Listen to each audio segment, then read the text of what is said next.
At least 20 people have been killed and 70 others injured in an explosion targeting a train transporting military personnel in Pakistan. The blast occurred while the train was travelling through Chaman Fatak station in Quetta, the capital of the western Balochistan region, on Sunday morning.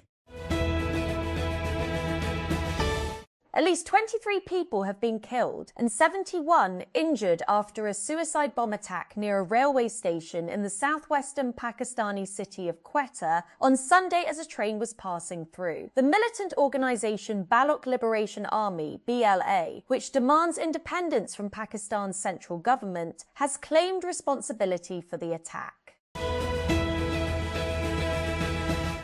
A man has been shot dead by United States Secret Service officers after opening fire on a security checkpoint near the White House, and a bystander has been wounded in the gunfire. Several US media outlets have identified the gunman as Nasir Best, a 21-year-old man from the neighbouring state of Maryland who was known to the Secret Service and had a documented history of mental health conditions.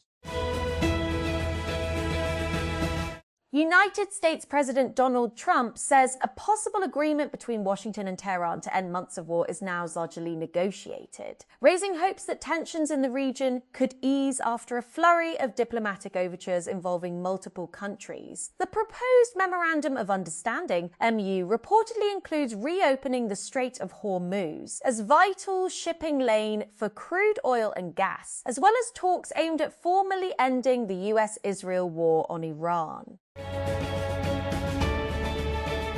United States Secretary of State Marco Rubio says significant progress has been made in talks to end the US-Israeli war on Iran, hours after President Donald Trump claimed that a memorandum of understanding to end the fighting was largely negotiated.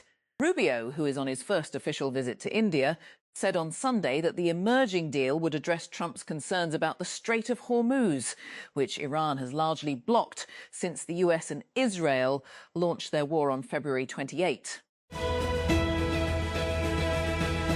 Telegram founder Pavel Durov on Saturday called WhatsApp's encryption a giant fraud and accused it of misleading users about how secure their messages really are. In a post shared on X, Durov claimed that WhatsApp employees have access to virtually all private messages and cited a lawsuit filed in Texas against Meta-owned WhatsApp over alleged privacy misrepresentation.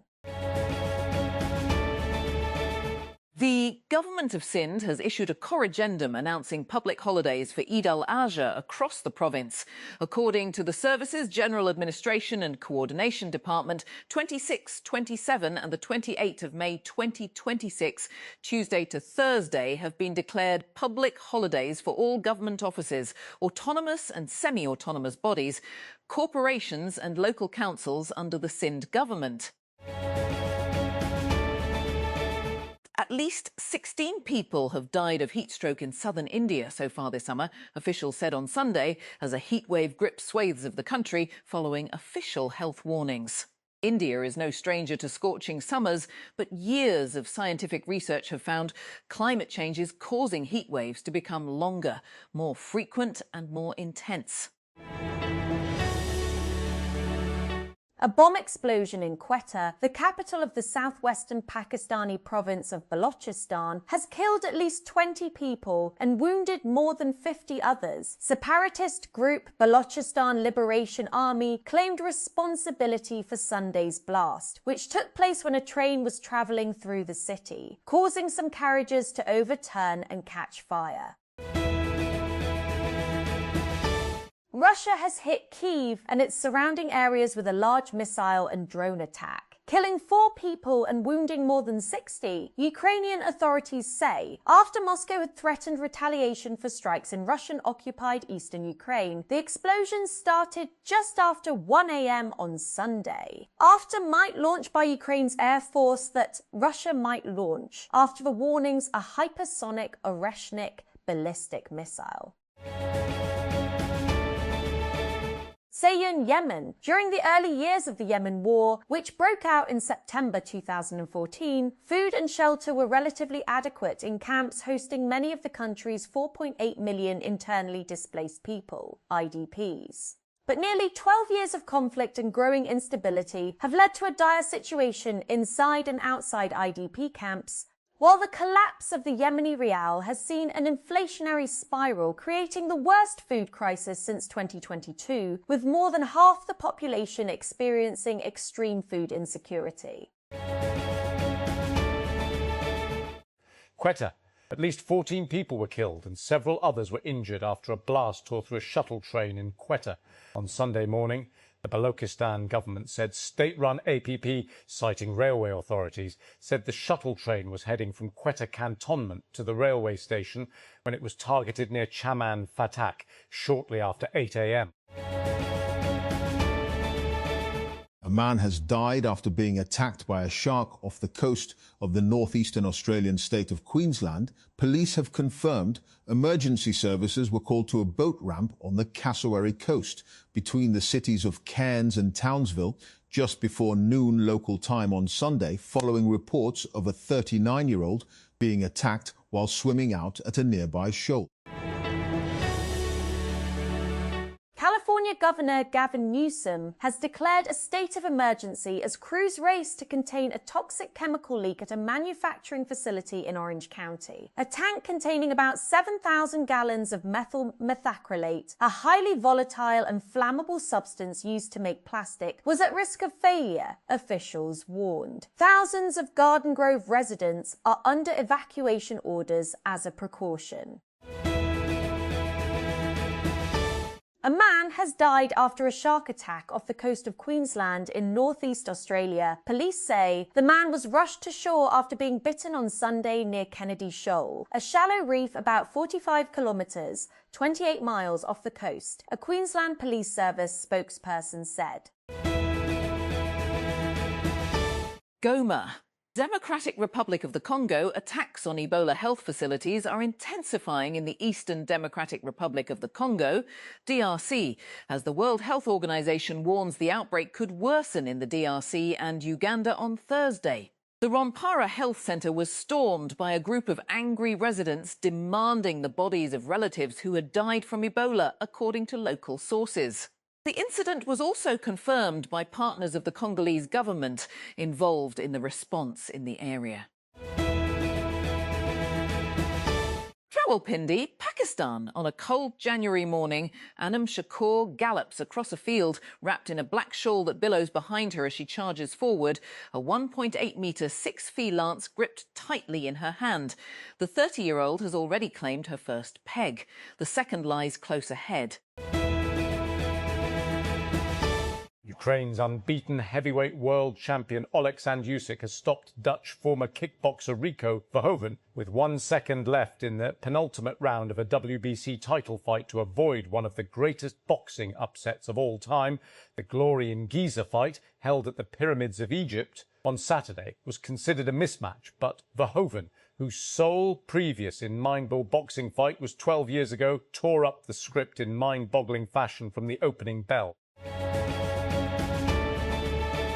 In Lahore, food is never merely food. It is memory, migration, performance, class, longing and history carried on the tongue. Few places embody this truth more vividly than Gawal Mandi, a dense and storied neighbourhood in central Lahore, whose narrow streets, smoky grills, old facades and crowded eateries became inseparable from the cultural imagination of the city. To speak of Gawal Mandi is to speak of Lahore itself, a city built through displacement, improvisation, coexistence and reinvention. Until recently, Gawal Mandi has been celebrated primarily for its famous food street, for sizzling kebabs, fragrant harissa, fried fish, douche jalebi and late-night crowds that gather under strings of lights. Yet reducing Gawal Mandi to a culinary destination alone would flatten its layered historical significance. The neighbourhood is also a site through which one can understand urban modernity in South Asia, the social consequences of partition, and the transformation of everyday life in post-colonial cities. Through the writings of historians and theorists such as Gyan Prakash, Ashamin, and Arjuna Padurai, Gawal Mandi can be read not simply as a neighbourhood, but as an urban text, a space where memory, mobility, intimacy and commerce converge. The literary recollections of A. Hamid, Ahmad Shuja Pasha and Pran Neville further illuminate how Lahore's cultural worlds were built through ordinary people, shared spaces and everyday encounters. Quetta. Several people are feared dead after a blast tore through a shuttle train near Chaman Fatak in Quetta on Sunday morning. State-run APP, citing railway authorities, said the shuttle train was heading from Quetta cantonment to the railway station when it was targeted near Chaman Fatak shortly after 8 a.m. One person has been killed and 21 others injured after Russia launched a large wave of missile and drone strikes on the Ukrainian capital of Kyiv. Explosions were heard across the city, with Mayor Vitaly Klitschko writing on Telegram that damage has been reported in all districts, including residential buildings and schools. The national wheat sector has once again entered a deep economic and policy crisis, exposing structural weaknesses in agricultural planning, procurement management, and food security governance. What initially appeared to be a routine procurement season has evolved into a confrontation between market realities and administrative controls, with farmers, flour millers, and policymakers locked in uncertainty. Taking stock of the situation, Punjab Chief Minister Mariam Nawaz this Thursday ordered strict action against traders who failed to declare their wheat stocks within 2 weeks, a move reflecting official concern over the size of the 2025-26 crop and fears of rising flour prices in the coming months. This month, mixed signals emanated from India on the normalization of relations with Pakistan. Dattatreya Hosabale, Secretary-General of the Hindu extremist organization RSS, proposed in an interview that the window for dialogue with Pakistan should always be open. He argued for diplomatic ties, visa issuance, trade and people-to-people contacts. His call was endorsed by several notables, including former Indian Army Chief Ret Gen Manoj Naravane. Introduced by the Imran Khan administration 2018-2022, the controversial Single National Curriculum (SNC) represented a final institutional attempt to preserve a state-curated national narrative dating back to the 1970s. By the 2010s, this identity framework had begun to fracture under the weight of escalating sectarian violence, unprecedented Islamist terrorism, and fraying civil-military relations. The Islamist violence intensified alongside growing political friction between the military and the Pakistan People's Party, PP-felled government that took power in 2008. The resulting instability triggered a national debate over the state's religious narrative. The suspect in a shooting near the White House was killed in an exchange of fire with Secret Service agents on Saturday evening. Officials have confirmed. BBC's US media partner CBS has named the suspect as Nasir Best, a 21-year-old man who was known to the Secret Service and had a documented history of mental health conditions. Helen Akalimali says she's taking every precaution against contracting Ebola, including always wearing a face mask in public. But her work as a cocoa seller in Eastern Democratic Republic of Congo, DRC, the epicenter of the latest outbreak, brings her into daily contact with other people, some of whom doubt the disease is even real, and she has no control over how they behave. Ebola is a real disease. People need to stop deluding themselves, said Akilimali, cautioning that misinformation, myths about the virus and lax attitudes are killing people. Prime Minister Shehbaz Sharif on Sunday hailed United States' preliminary efforts to pursue peace, saying the latter held a very useful and productive call with multiple countries' representatives, including Chief of Defense Forces and Army Chief Field Marshal Asim Munir. Trump held a phone call on Saturday with the leaders of Saudi Arabia, Egypt, the United Arab Emirates, UAE, Jordan and Pakistan. Two policemen, two civilians also martyred in exchange of fire. Police defused 10-kilo bomb planted near Mosque Banu.